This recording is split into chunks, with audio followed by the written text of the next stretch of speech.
Greetings, everyone. Rajee Narinesingh here, transgender activist, author, spiritualist, actress, show host, and reality TV personality from the reality show Botched on the E! Network. Oh, and as a matter of fact, I'm on a new show now. It's called Translation. And it's something like The View or The Talk or The Real, but with a transgender flair. You all got to check it out. Translation.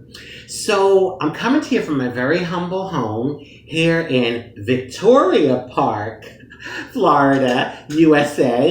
It used to be Hollywood, but I recently moved. So today I want to talk about an issue that I would say plagues the LGBTQ community. And it's the issue of family and how oftentimes we as LGBTQ people are outcast or ostracized or disowned by our family. I remember some time ago, I was speaking at a venue and an African American woman stood up and she said to me, well, what's been harder for you, being someone of color, a person of color, or transgender? And I told her, I said, well, if it was 1846, I would probably say being a person of color. I said, but in the world that we live now, I have to say being transgender. And she says, really? And I said, yeah. I said, well, first and foremost, when you're someone of color, you're not going to be ostracized by your family or outcast or disowned by your family just because of who you are. But when you're LGBTQ, oh, it happens. And it happens a lot. Thankfully, my situation has been a mixed bag. Okay, so when I say that, I mean that I have some family members that don't want to talk to me and be bothered with me because I'm trans. But thank God, I have family members that are in my corner and love and support me and respect me. So I'm thankful for that. I want to talk about a recent situation that happened with a particular family member. And I'm not going to name names. He knows who he is. But I'll just say this. If he keeps effing with me, I'm going to put it all out there. Okay, yeah. And it's a threat. Believe me, keep messing with me. So this particular person, over the years, we've had conflict. And I've shut down, I've disconnected, I've had years where I don't even communicate with him. I mean, there was one span where I think it was about 5 years, but what he does, he plays nice, like he'll start texting me, he'll start acting like everything's okay, maybe he's coming around and accepting me, who I am a little more, a little better. And then he'll pounce on me like a snake, like a cobra, out of the blue. And it's almost like he waits for me to say something or do something that he can just use it and run with it and create issues within the family. So recently, I hadn't communicated with him in a while. And recently, he was like texting me, and as a matter of fact, this person last week sent me some religious material. Now, listen, I'm a very spiritual person. I believe in God. I pray all the time. I even belong to a spiritual center down here in South Florida. But this particular religion that this doctrine was from, it's not a religion that I follow. But, I was like, okay, cool. He's sharing with me, whatever. So let me just say this, anything that I've shared with him has always been like positive things that I'm doing in the community, information about my activism. And I don't send that much like compared to like other family members that I'm really close with. But because we were texting a little bit more recently, I kind of let my guards down. And I swear, if I do it again, just call me a freaking fool. If I don't learn from this situation, I'm the fool. So anyway, I had said a couple things, but it was all positive, like positive things that I'm doing in the community. And then this past Saturday, I was supposed to be in the Stonewall Wilton Manors LGBTQ festival, the parade, actually, I was supposed to be in. And there was a horrific incident. I don't know, maybe some of you heard about it, where there was a truck that lost control and plowed into the crowd and ended up hitting two people. One person sadly died. And so when I got home, the parade was canceled. We were kind of in the middle of the crime scene because at the time, the police were calling it a crime scene because they didn't know if it was a terrorist attack or an accident. Thankfully, it wasn't a terrorist attack, but it really doesn't matter. Someone died, so it's tragic either way. So I get home, I'm a little upset. I'm human. I'm human. I'm a little upset about what happened. And so I text family members. I text my mom. I text one of my cousins, Dee Dee. I text another cousin, Charlene. I text my sister. And Lord, why the hell did I text this person? Oh my God. He then texts me back that he wishes I would stop sending this gay shit to him. Okay? That I'm disrespecting him by doing it. He then tells me, because I told him, I said, my God, it's a news story, and I happen to be a part, there on the scene when it happened, and then he then proceeds to text me back that I need to man up and grow some balls, okay? And that I need to stop sending this sodomic material, sodomy, like when you have sex anally. So this sodomic material to him. Sorry if I'm mispronouncing it. I'm a little angry right now. And that I should apologize to him for disrespecting him. So, of course, right away, I'm like, oh my God, here it is with his ego, okay, and his misogynistic self, because he may not want to admit it, but all of that, ego, misogynistic. And I told him, I said, I'll apologize to you when you apologize to me for disrespecting me. Because I said, for your information, telling a trans woman to grow balls and man up is an insult. And I said, I don't even want to get on the sodomy thing. So then he texts me back, well, no, all sodomy means is, when you have sex anally. I said, you know what? Stop with the double talk, because he does this too. Talking out both sides of his mouth, saying stuff that has two meanings. Like he tries to mentally fuck you. Not with me, honey. I might be trans, but I'm intelligent and I know what's going on, okay? So, I said, stop with the double talk, buddy.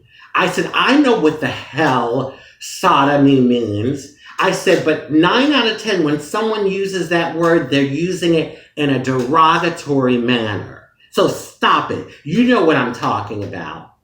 So he goes on and on about he's waiting for his apology. And oh my God, I was like, dear Lord, why did I say it? And then I said to him, I said, my God, you were acting like I sent you porn. Or I sent you something nasty, some nasty picture about the LGBTQ community. I said, it was about a freaking accident. And I said, and anything else I've sent you has been positive stuff, like work I'm doing in the community, activism. I was like, come on. I said, you're acting like it's porn or something. And, I swear, it's almost like, it doesn't matter what I do with this person and other people, other family members, and also people in the world. I could find the cure for cancer, and these people would want to shit on it because I'm trans. It just doesn't matter. And I'm getting it more and more. I'm getting it. But it's sad, and it really hurts me because, they're acting like I'm a criminal. I'm not out in the world robbing and stealing and raping and murdering people.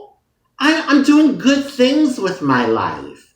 I'm being an asset to society. I'm not just taking up space. Okay, although my therapist says, Rajee, you don't need to do anything. The fact that you exist, you don't have to prove yourself to anyone, and I get that. But my point is, I am doing good things, and like you just want to crap on it. And so, anyway, he's going on and on.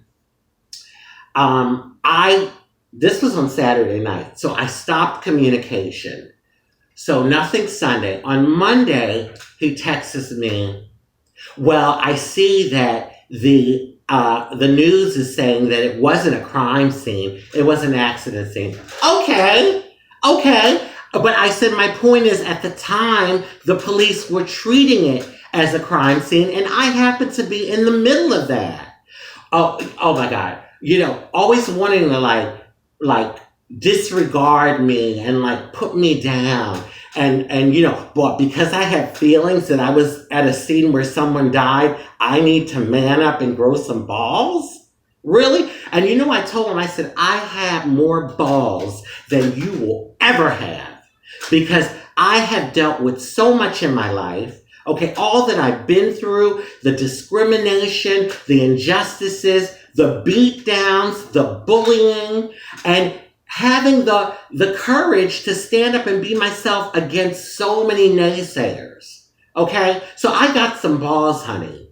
Literally and figuratively. Okay? I got some balls. So, this whole thing of like manning up and you're weak. I don't want to hear that shit. Listen, I recently moved to my new apartment, and I went to some places when I was apartment hunting, and you could tell the landlords were not going to rent me the place because I'm trans. They were discriminatory. You know what I hate? People that walk around, oh, women's rights. Oh, Black Lives Matter. Black rights. But to hell with trans rights. Oh, yeah, whatever, you trans people. Let me tell you something. Injustice is injustice. It might look different, but it's injustice across the board. My life matters too. So anyway, I was like, okay, whatever. So he then texts me back. This is on Monday, and I'm going to read it. God, I tell you. Oh, I tell you. Yes. Okay, yeah. As long as you get, number 1, there was no crime scene. Number 2, be grateful you were not injured. Number 3, stay positive. Number 4, I still have a pair you can borrow if you need one, a pair of balls. Number 5, be humble, not arrogant. Number 6, stop disrespecting my wishes. Stop sending me sodomic material. Okay. Listen, all of those attributes that he listed, thank God I have them. But you know what? And he said that be humble a few times when we were texting back and forth. It's almost like he wants me to hold my head down because I'm trans. Like, just hold my head down. And you know what? That's what people want to do. And this goes for everyone. They want to see you do bad. They want to see you feeling bad about yourself and holding your head down and having no self-esteem. I am a very humble person, but damn it, I'm going to hold my head up high. I'm going to have some self-esteem about myself. If I don't give it to myself, I sure as hell I'm not going to get it from anyone else. And this thing of like, it's almost like he resents the fact that I've done so many wonderful things with my life. It's almost like he would relish in the fact of seeing me in the gutter somewhere. Then he'd be able to say, yeah, look, because, look at him, because he refers to me as him. Look at him, because you're transgender, he's transgender, that's why he's in the gutter. But no, I have respect for myself. And like I said, I tried to do good with my life. Listen, I didn't choose this. I wish people would get it through their thick skull. I did not choose the way I am. I am the way I am because I am. All right? The only thing I chose was to be real about who I am, all right? Not try to live a facade, okay? And I mean, think about it. Who would choose a life with all the challenges that I've had? Come on. Think about it. Oh my God. And you know, this thing of like, it's a choice and you can change and all. Listen, even before all of this, when I was looking like a so-called man, people were still talking shit. The whispers, oh yeah, you know, he's probably gay. Oh yeah, I mean, never being able to live up to what a quote-unquote man should be, even before all of this. And at some point I said to myself, well, people are talking shit anyway. Why not live the life I want to live?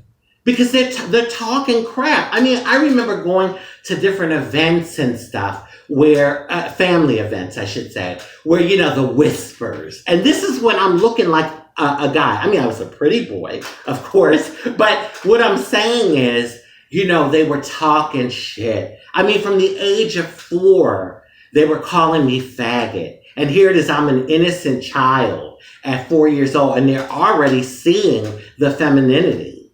All right? So I've been this way. I was born this way. And what do you want me to do? Go in a corner and like wither away? Yeah, I know that's what he wants me to do, and a lot of other people in the world. They love to see that, the failure of someone like myself. Oh my God, I swear, you know, I belong to a spiritual center down here, and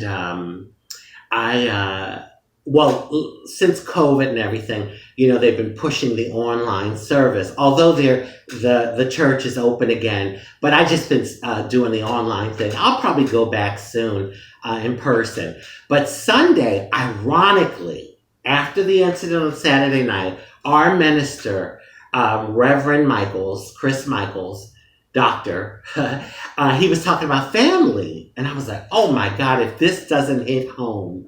So he said, he was like, you know, when you think of family, it's supposed to be people that, you know, uplift you up, support and love you, you know, are nurturing to you. That's what family is supposed to be. He said, but oftentimes we are born into families that aren't that way. We don't get that. The only thing we have in common with that family is our genetics, okay? So he said, and you know, he says you can learn from things in a family like that, because let's say you had a difficult mom or a difficult father, you know, maybe it teaches you skills to deal with difficult people in life. But he says at some point in your journey, if you're seeing that this family is bringing you down, you know, and they're not uplifting you and loving and supporting you, he said, run and get as far away from them as possible. He said, you can love them from afar, but he said, get away from them. And he says, you know, sometimes you have to create your own family. And for us LGBTQ people,